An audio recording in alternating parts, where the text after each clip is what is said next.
ઘોર જંગલમાં જાવું છે, કોઈ અવધિ નથી કે આટલા દિવસે પાછા આવી જાશું, છતાંય પણ કાંઈ સુવિધા સાથે લીધી નથી. હવે આની ઉપર આપણે વાતોને વ્યાખ્યાન તો બહુ જબરા કરી શકીએ, પણ આ વસ્તુ જ્યારે પ્રેક્ટિકલ કરીને ત્યારે જ આપણને સમજાય કે ભાઈ કંઈ પણ લીધા વિના આપણે યાત્રામાં જાઓ. સમજી ગયા તમે ને? એ પાછા ક્યાં? હિમાલયમાં, જ્યાં કને -15 ડિગ્રી તાપમાન થઈ જાય, ત્યાં પગમાં પગરખા વિના, શરીરની અંદર ખમીસ ન હોય અને હજારો કિલોમીટરની પદયાત્રા કરવી હોય, એ કેવી રીતે સંભવે? અરે હિમાલયને છોડો, હાલો આપણે આ ઉત્સવ સમયમાં આવવું હોય, કોઈને તમને લંડન થી આવવું હોય, તમે કહો હાલો આપણે 1 પણ રૂપિયો લઈ જાવ નથી, નીકળો તો. લંડન થી 1 પણ રૂપિયો લીધા વિના ખાલી આ સમયમાં આવવા માટે નીકળ. ભુજ ઉત્સવ થાય રહ્યો, ખાલી માંડવી થી તમે રૂપિયો લીધા વિના નીકળ.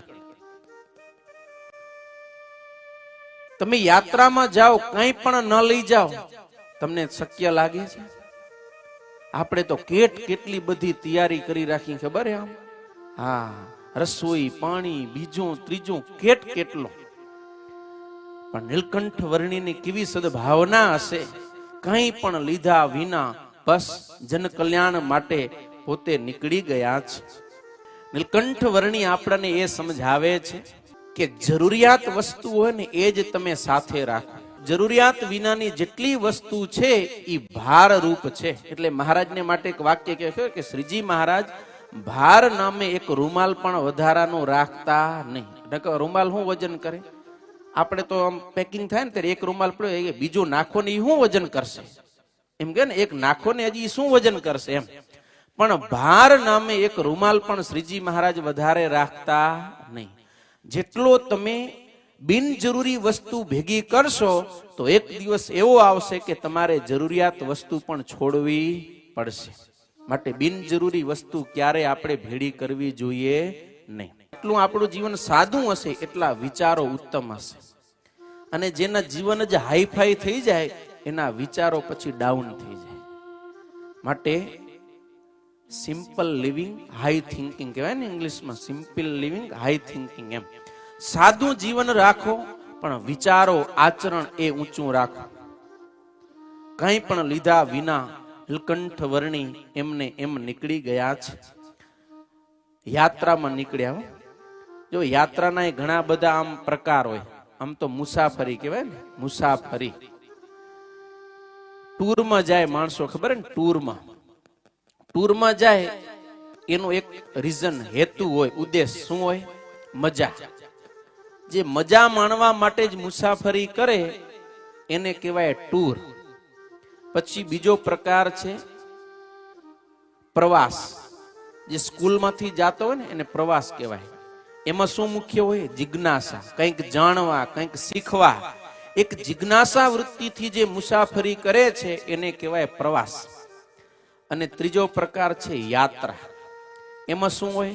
ભક્તિ હોય, દર્શન, પૂજન, કોઈ પવિત્ર સ્થળોમાં સ્નાન કરવું, એવા ઉદ્દેશથી જે જાય એને કહેવાય યાત્રા.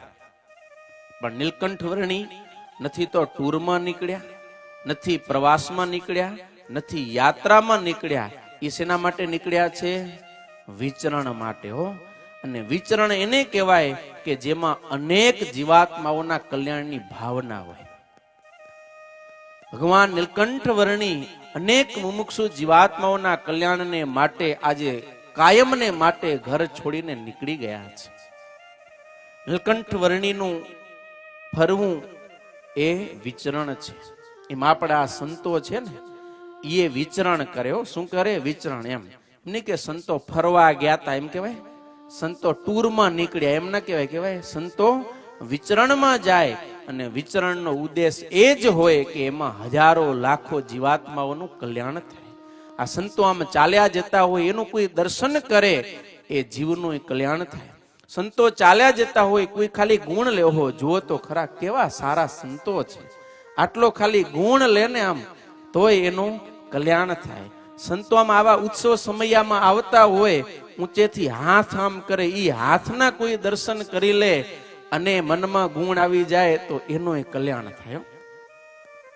એટલે સંતોનું વિચરણ છે એ પણ જનહિતાર્થે છે.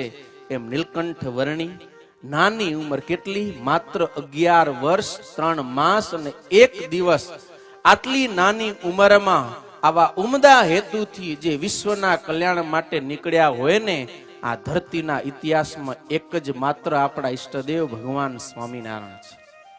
એના સિવાય આવું કલ્યાણનો ઉદ્દેશ લઈને આટલી નાની ઉંમરે કોઈ નીકળ્યો નથી.